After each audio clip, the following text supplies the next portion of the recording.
Olá amigos, amiguinhas, com o nosso pensamento em Deus, Pai Todo-Poderoso, no nosso Mestre Jesus, os nossos guias, os nossos benfeitores, vamos dar início à nossa aula de hoje. Nós estamos no livro O Céu e o Inferno, na segunda parte, capítulo 4. Nós estamos na continuação do capítulo 4. O capítulo 4 tem várias descrições de atendimento feito pelo grupo de Kardec. A gente vai falar alguns. Então já falamos na aula passada alguma coisa e vamos continuar, que são depoimentos de espíritos sofredores. Então vamos lá. O meu aqui é na página 212. Então, Sociedade de Paris, 1861. Esse espírito ele trouxe algumas comunicações e demorou para que ele entendesse a situação dele. Então vamos lá. O espírito que forneceu os ditados seguintes pertenceu a uma senhora que o médium conhecera quando na Terra. A sua conduta, como o seu caráter, justifica plenamente os tormentos que lhe sobrevieram. Além do mais, ela era dominada por um sentimento exagerado de orgulho e egoísmo pessoais, sentimento que se panteia na terceira das mensagens, quando pretende que o médium apenas se ocupe com ela. As comunicações foram obtidas em diferentes épocas, sendo que as três últimas já denotam sensível progresso nas disposições do espírito, graças ao cuidado do médium que empreendera a sua educação moral. Então aí esse espírito pertencia a uma senhora, como ele está dizendo aqui, e o médium foi aos poucos tentando convencer, tentando modificar a parte moral daquele espírito. A primeira comunicação: eis-me aqui, eu, a desgraçada Claire. Que queres tu que te diga? A resignação, a esperança não passam de palavras para os que sabem que inumeráveis como as pedras da saraivada, os sofrimentos lhe perturbarão na sucessão interminável dos séculos. Então já vem com uma comunicação agressiva, falando de como o médium está interpelando. Posso suavizá-los, diz tu. Que vaga palavra! Onde encontra coragem e esperança para tanto? Procura, pois, inteligência obtusa, compreender o que seja um dia eterno, um dia, um ano, um século, que eu sei. Se as horas ou não dividem, as estações não variam, eterno e lento, como a água que o rochedo roseja, este dia execrado, maldito, pesa sobre mim como avalanche de chumbo. Eu sofro. Em torno de mim, apenas sombras silenciosas e indiferentes. Eu sofro. Então, como a gente já comentou, o espírito vem agressivo, falando que o médium não sabe de nada, que não consegue, as palavras dele são vazias, que ele não entende o que é o passar de um ano, de um dia na Terra ou na eternidade. Então, muito agressivo. Continua. Contudo, sei que acima desta miséria reina o Deus Pai, para o qual tudo se encaminha. Quero pensar nele, quero implorar misericórdia. Debato-me e vivo de rojo como o estropiado que rasteja ao longo do caminho. Não sei que pode me atrair para ti. Talvez a salvação. Eu te deixo mais calma, mais reanimada. Aí pergunta o médium, Eu te deixo mais calma, mais reanimada? Qual anciã enregelada que se aquece a um raio de sol, gélida? Minha alma se reanima à tua aproximação. Então, embora ela se sinta fria, gelada, mas ela diz que se reanima. Uma segunda evocação. A minha desgraça aumenta dia a dia, proporcionalmente ao conhecimento da eternidade. Ó miséria! Malditas sejam as horas de egoísmo e inércia, nas quais, esquecida de toda a caridade, de todo o afeto, eu só pensava no meu bem-estar. Malditos interesses humanos, preocupações materiais que me cegaram e perderam. Agora, o remorso do tempo perdido, que direi a ti que me ouves? Então aí ela está já modificando um pouquinho o jeito de pensar, mas mesmo assim, o que ela vai dizer? O que pode dizer ao ao médium que está ali ouvindo: olha, vela constantemente, ama os outros mais que a ti mesmo, não retardes a marcha nem engordes o corpo em detrimento da alma. Vela conforme pregava o Salvador aos seus discípulos. Não me agradeça estes conselhos, porque se o meu espírito os concebe, o coração nunca os ouviu. Qual o cão escorraçado rastejando de medo, assim me humilho eu sem conhecer ainda o voluntário amor. Muito tarde a sua dívida demora a despontar. Ora, por minha alma dessecada e tão miserável. Então aí vem falando um pouquinho mais manso, mas mesmo assim pede oração, né? E diz que se fala coisas boas, mas o coração nunca pensou nisso. Uma terceira comunicação. Por que me esqueceste? Até aqui venho procurar-te. Acreditas que preces isoladas e simples pronunciadas do meu nome bastarão ao apaziguamento das minhas penas? Já vem dando bronca novamente no médium, né? Ele acha que só aquelas oraçãozinhas vai resolver? Não, 100 vezes não. Eu urro de dor, errante, sem repouso, sem asilo, sem esperança, sentindo o aguilhão eterno do castigo, a enterrar-se-me na alma revoltada. Quando ouço os vossos lamentos, rio-me, assim como quando vos vejo abatido. As vossas efêmeras misérias, as lágrimas, tormentos que o sono susta, que são? Durmo eu aqui. Ouviste? Quero que, deixando as suas lucubrações filosóficas, te ocupes de mim, além de fazer com que outros mais também se ocupem. Não tenho expressões para definir esse tempo que se ecoa, sem que as horas lhe assinalem períodos. Vejo apenas um tênue raio da esperança. Foste tu que me deste, não me abandones, pois.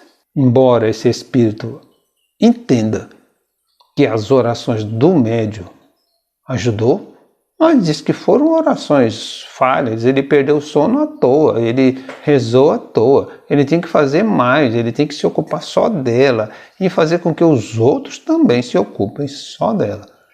Então continua um espírito egoísta.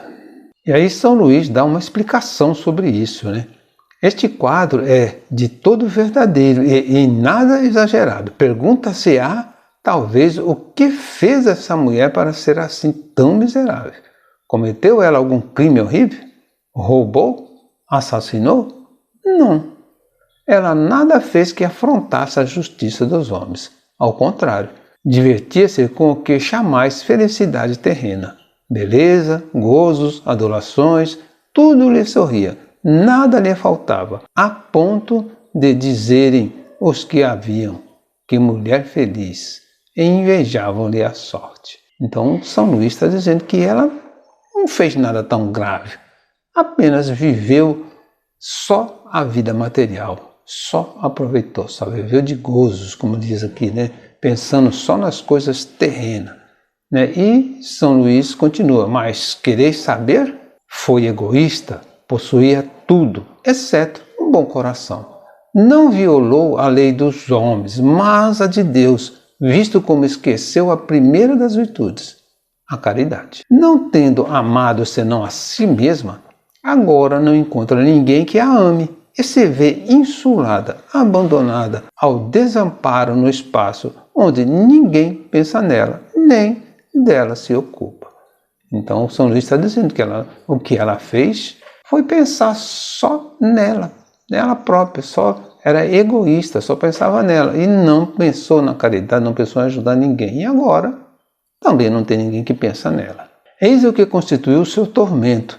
Tendo apenas procurado os gozos mundanos que hoje não mais existem, o vácuo se lhe fez em torno, e como vê apenas o nada, este lhe parece eterno. Ela não sofre torturas físicas, não vêm atormentá-las os demônios, o que é, aliás, desnecessário, uma vez que se atormenta a si mesmo. E isso lhe é mais doloroso, porquanto, se tal acontece, os demônios seriam seres a ocuparem dela. O egoísmo foi a sua alegria na terra, pois bem, é ainda ele que a persegue. verme a corroer-lhe o coração, seu verdadeiro demônio. São Luís. Então São Luís diz que aí não precisa de demônio para perseguir ela já está se perseguindo sozinha. O próprio egoísmo está perseguindo, está destruindo, está corroendo, como ele diz aqui. Uma quinta evocação. Falar-vos-ei da importante diferença existente entre a moral divina e a moral humana. A primeira assiste a mulher adúltera do seu abandono e diz aos pecadores: arrependei-vos, e aberto vos será o reino dos céus. Finalmente, a moral divina aceita todo o arrependimento, todas as faltas confessadas, ao passo que a moral humana rejeita aquele e sorri aos pecados ocultos que, diz, são em parte perdoados. Cabe a uma a graça do perdão e a outra a hipocrisia. Escolhei espíritos ávidos da verdade. Escolhei entre os céus abertos ao arrependimento e à tolerância que admite o mal, repelindo os soluços do arrependimento francamente patenteado, só para não ferir o seu egoísmo e preconceitos. Arrependei-vos, todos vós que pecais, e renunciai ao mal, e principalmente à hipocrisia, véu que é de torpezas, máscaras risonhas de recíprocas conveniências. Então essa comunicação já falou um pouquinho mais calmo, um pouquinho mais entendendo que o que tinha se passado com ela foi falta de tolerância, foi preconceitos. Então ela pede que as pessoas se arrependam. Ela mesma está passando aí para o médico que as pessoas devem se arrepender, que devem esquecer o mal, que não deve ser hipócrita e tudo mais. Na sexta evocação.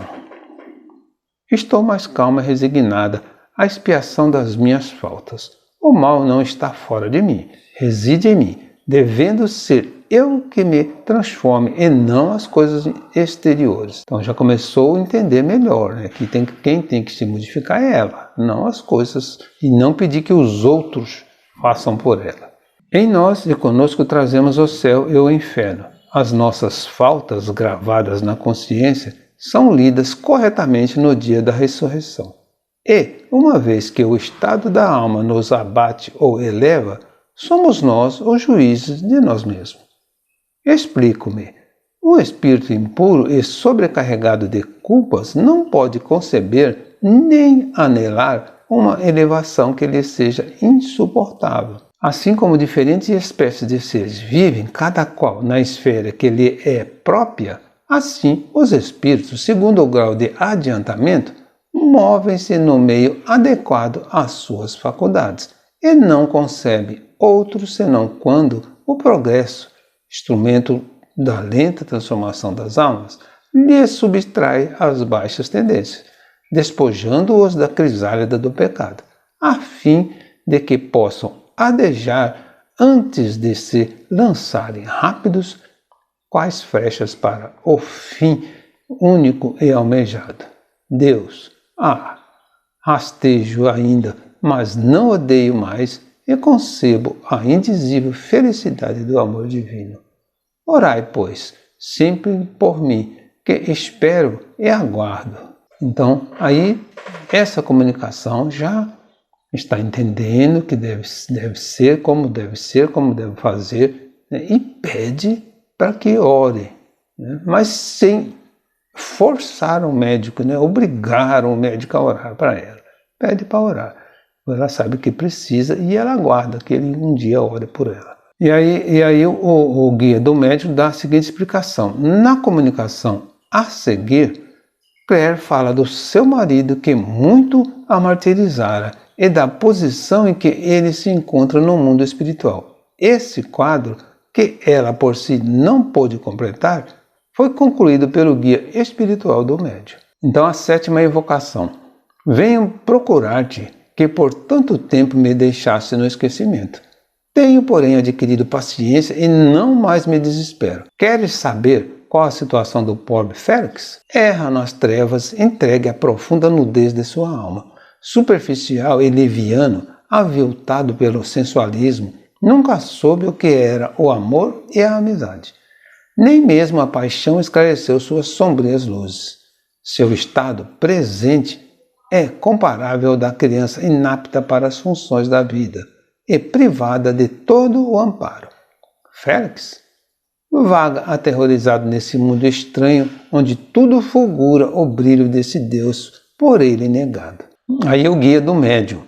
Vou falar por Claire, visto que ela não pode continuar a análise dos sofrimentos do marido sem compartilhar. Félix, superficial nas ideias como nos sentimentos, violento por fraqueza, devasso por frivolidade, entrou no mundo espiritual tão nu quanto ao moral, quanto ao físico. Então o guia está dizendo que o marido, Félix, ele era muito frívolo e ele entrou no mundo espiritual desnudo, porque ele não tinha moral nenhuma, então ele entrou praticamente sem nada. Em reencarnar, nada mais adquiriu e, consequentemente, tem de recomeçar toda a obra.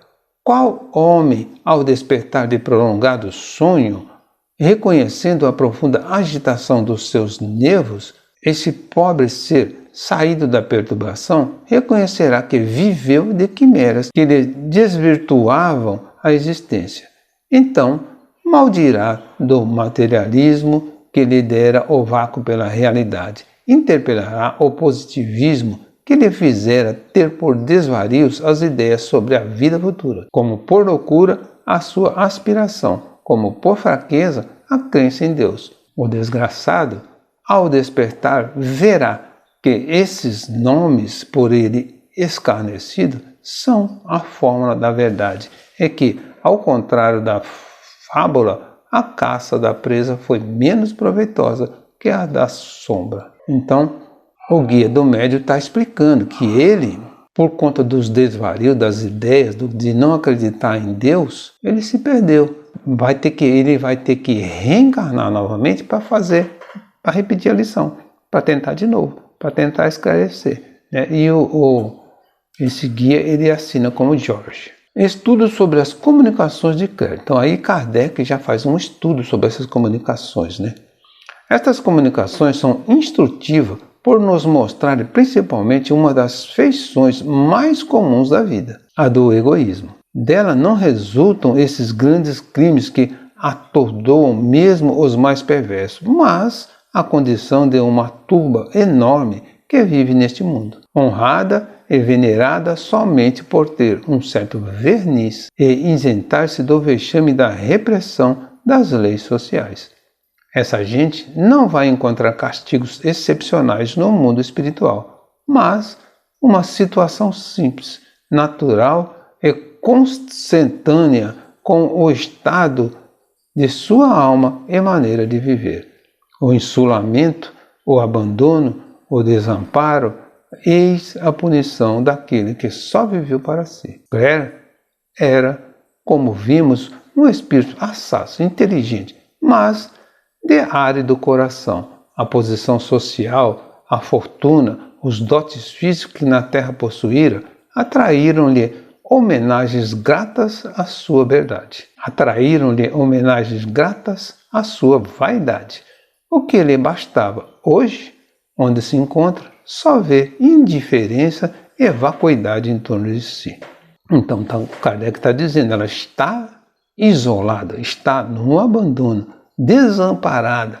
Por quê? Na terra viveu só para si. A posição social, a fortuna, o corpo bonito, trazia muito elogio, né, que aguçava a vaidade, mas de nada serviu. Essa punição é não somente mais mortificante do que a dor que inspira piedade e compaixão, mas é também um meio de obrigar a despertar o interesse de outrem a seu respeito pela sua morte. Então essa comunicação também faz com que as pessoas entendam, né, como ele diz aqui, entendam o que aconteceu durante a vida dela, para que ela tenha esse sofrimento pós-morte. A sexta mensagem encerra uma ideia perfeitamente verdadeira concernente à obstinação de certos espíritos na prática do mal. Admiramos-nos de ver como alguns deles são insensíveis à ideia e mesmo ao espetáculo da felicidade dos bons espíritos.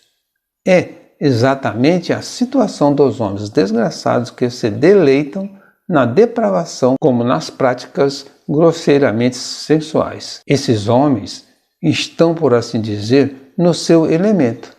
Não concebem os prazeres delicados, preferindo farrapos andrajosos a vestes limpas e brilhantes, por se acharem naqueles mais à vontade. Daí a preterição de boas companhias por orgias báquicas e deboches. Então, orgias báquicas é orgias referente ao deus Baco, né? São festas e bebidas, regadas a bebidas, principalmente a vinho. Então esses espíritos se acham melhor seguir essa vida do que pensar na vida futura, do que pensar em Deus, do que pensar numa coisa melhor. Só acreditam nesse tipo de divertimento, de diversão física. E de todo modo esses espíritos se identificam com esse modo de vida que ela chega a constituir-lhes uma segunda natureza, acreditando-se incapazes mesmo de se elevarem acima da sua esfera. E assim se conservam até que a radical transformação do ser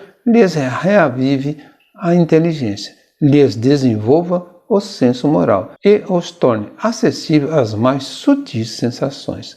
Então, Kardec está dizendo aqui que a maioria dos espíritos vive assim. E eles se acham, acham que está bom assim, se identificam com isso e não pensam, não chegam a modificar, a não ser que uma coisa muito radical faça essa transformação. Esses espíritos, quando desencarnados, não podem prontamente adquirir a delicadeza dos sentimentos e, durante um tempo mais ou menos longo, ocuparão as camadas inferiores do mundo espiritual, tal como acontece na Terra. Assim, permanecerão enquanto rebeldes ao progresso, mas com o tempo, a experiência, as tribulações e misérias das sucessivas encarnações, chegará o momento de conceberem algo de melhor do que até então possuíram. Então esses espíritos, como ele diz aqui, eles não vão modificar de uma hora para outra. Não vão adquirir sentimentos, delicadezas e coisas boas de um momento para o outro. Vai depender de várias reencarnações. Até que uma hora vai chegar o momento que vão entender e vão modificar, e vai conceber, vai ver que existe coisa melhor do que os prazeres físicos. Elevam-se-lhe, por fim, as aspirações, começam a compreender o que lhes falta e principiam os esforços da regeneração. Uma vez nesse caminho, a marcha é rápida, visto como compreenderão um bem superior, comparado ao qual os outros, que não passam de grosseiras sensações, acabam por inspirar-lhes repugnância. Então eles acabam sentindo repugnância por aquelas coisas que faziam antes. E aí entram no caminho certo. Uma pergunta feita a São Luís. O que devemos entender por trevas em que se acham mergulhadas certas almas sofredoras? Serão as referidas tantas vezes nas Escrituras? Sim, efetivamente, as designadas por Jesus e pelos profetas em referência ao castigo dos maus. Mas isso não passava de alegoria destinada a ferir os sentidos materializados dos seus contemporâneos, os quais jamais poderiam compreender a punição de maneira espiritual. Então, São Luís está explicando que as trevas seriam as mesmas que Jesus falava, os profetas falavam, mas naquela época não se podia falar de vida futura. Certos espíritos estão imersos em trevas, mas deve-se depreender daí uma verdadeira noite da alma comparável à obscuridade intelectual do idiota. Não é uma loucura da alma, porém uma inconsciência daquele e do que o rodeia, a qual se produz quer na presença, quer na ausência da luz material. Então essa treva é muito maior do que as pessoas que são tolas, as pessoas que não entendem nada. Não é isso, né? Ele próprio se faz rodear por uma escuridão ou não quer ver a luz. É principalmente a punição dos que duvidaram do seu destino, pois que acreditam em o nada, as aparências desse nada os supliciam, até que a alma, caindo em si, quebra as malhas do enervamento que a prostrava e envolvia, tal qual o homem oprimido por penoso sonhar luta em dado momento, com todo o vigor das suas faculdades contra os terrores que de começo o dominaram. Então é a mesma coisa de uma pessoa que está sonhando, um sonho aterrorizante, e ele luta com todas as suas para se livrar desse sonho, para sair disso, né? Como os terrores da vida. Esta momentânea redução da alma a um nada fictício e consciente de sua existência é sentimento mais cruel do que se pode imaginar, em razão da aparência de repouso que a acomete. É esse repouso forçado, essa nulidade de ser, essa incerteza que lhe fazem o suplício. O aborrecimento que a invade é o mais terrível dos castigos, visto como coisa alguma percebe em torno. Nem coisas, nem seres, somente trevas. Em verdade, representa isso tudo para ela. Então o espírito nessa situação ele não consegue ver nada. Ele não consegue ver nenhuma coisa, nenhuma pessoa, nenhum outro espírito, nenhum ser, ele só vê trevas, só vê escuridão. Fica como se estivesse cego. Uma nova evocação da Claire.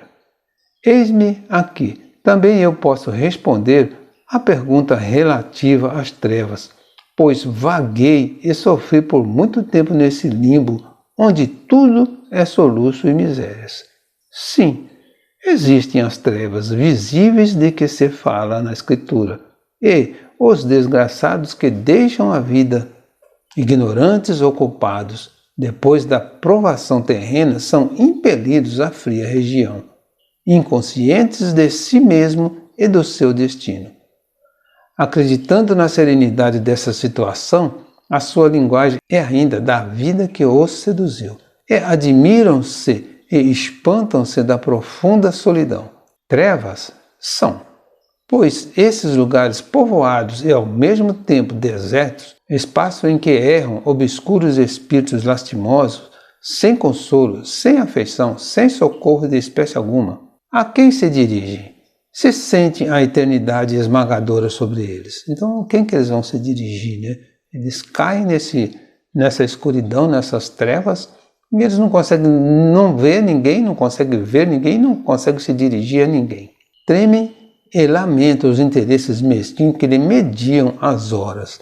Deploram a ausência das noites que, muitas vezes, lhe traziam um sono feliz, o esquecimento dos pesares.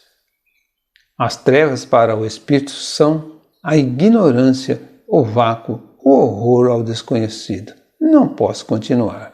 Claire. Então aí ela termina a explicação dela, que ela também passou, né, por essas trevas, por esses momentos de escuridão. Ainda sobre esse ponto, obtivemos a seguinte explicação. Então aí temos mais uma explicação sobre esse ponto, né? Por sua natureza, possui o espírito uma propriedade luminosa que se desenvolve sob o influxo da atividade e das qualidades da alma. Poder-se-ia dizer que essas qualidades estão para o fluido perispiritual como a fricção é para o fósforo. A intensidade da luz está na razão da pureza dos espíritos. As menores imperfeições morais atenuam-na, enfraquecem-na. A luz irradiada por um espírito será tanto mais viva quanto maior o seu adiantamento. Então, está dando a explicação aí, né, que através de uma intensidade de luz se pode entender a evolução do espírito. Quanto mais evoluído, mais brilhante é a sua luz. Quanto menos evoluído, menor a quantidade de luz. Assim sendo, o espírito de alguma sorte é o seu próprio farol. Verá proporcionalmente à intensidade da luz que produz, do que resulta que os espíritos que não a produzem acham-se na obscuridade. Essa teoria é perfeitamente exata quando a irradiação de fluidos luminosos pelos espíritos superiores e é confirmada pela observação conquanto se não possa inferir seja aquela a verdadeira causa, ou, pelo menos, a única causa dos fenômenos. Primeiro, porque nem todos os espíritos inferiores estão em trevas. Segundo, porque um mesmo espírito pode achar-se alternadamente na luz e na obscuridade.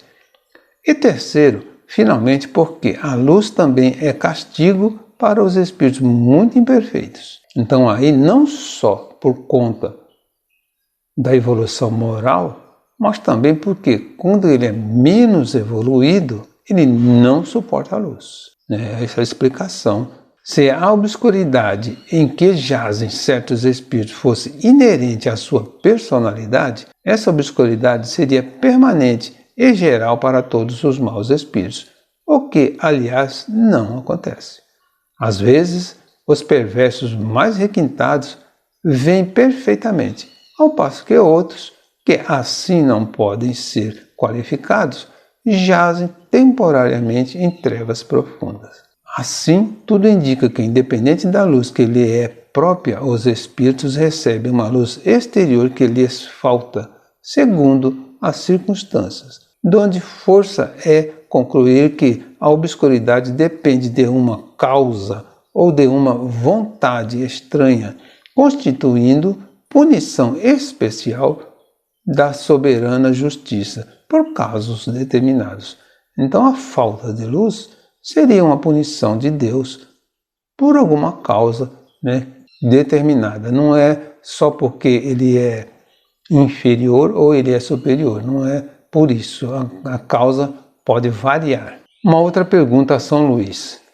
Qual a causa da educação moral dos desencarnados ser mais fácil que a dos encarnados? As relações pelo espiritismo estabelecidas entre os homens e espíritos dão oportunidade a que estes últimos se corrijam mais rapidamente sob a influência dos conselhos salutares, mais do que acontece em relação aos encarnados, como se vê na cura das obsessões.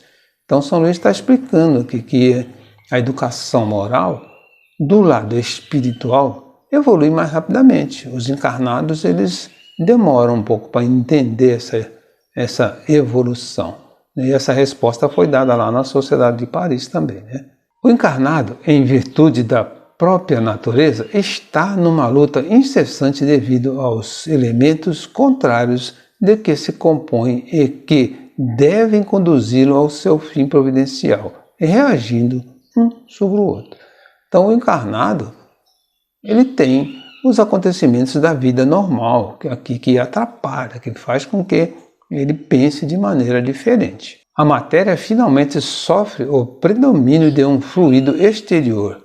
Se a alma, com todo o poder moral de que é capaz, não reagir, deixar-se-á dominar pelo intermediário do seu corpo, seguindo o impulso das influências perversas que o rodeiam, e isso com facilidade tanto maior quanto os invisíveis que a subjugavam atacam de preferência os pontos mais vulneráveis às tendências para as paixões dominantes. Então os espíritos aproveitam também para atacar essa vulnerabilidade, porque ele pensa nas coisas materiais e essas coisas materiais fica fácil para os espíritos subjugarem. Outro tanto não se dá com o desencarnado, que, posto sob a influência semimaterial, não se compara por seu estado ao encarnado. O respeito humano, tão ponderadamente no homem, não existe para aquele, e só este pensamento é bastante para compeli-lo a não resistir longamente às razões que o próprio interesse lhe aponta como boas. Então o desencarnado, logo ele percebe que aquilo é bom e ele não resiste, não fica resistindo por muito tempo, ele aceita a mudança. Ele pode lutar e o faz, mesmo geralmente com mais violência do que o encarnado, visto ser mais leve.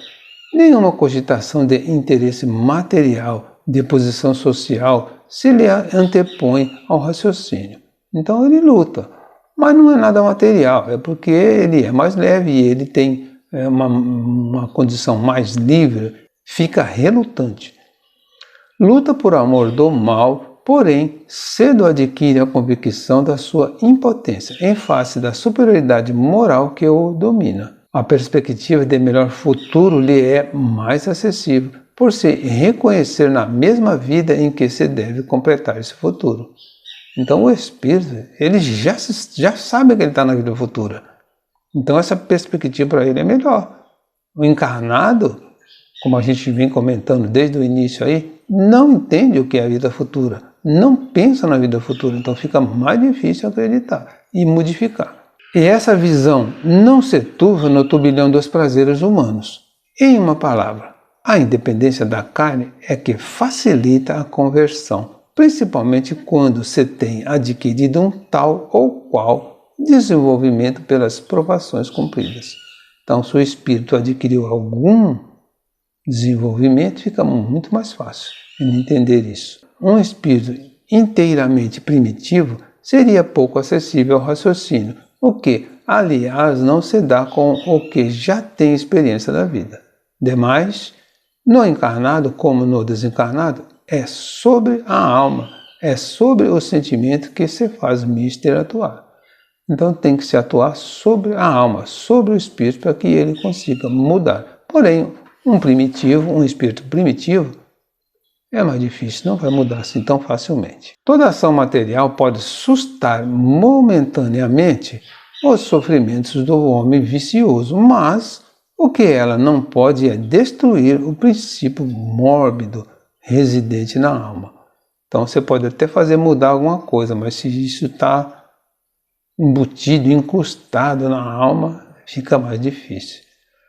Todo e qualquer ato que não vise aperfeiçoar a alma não poderá desviá-la do mal. São Luís. Então São Luís encerra aí essas descrições desses espíritos que vieram, esses espíritos sofredores que vieram trazer informações, né? E ele diz que a mudança é mais fácil ser feita quando o espírito tem um pouco de conhecimento.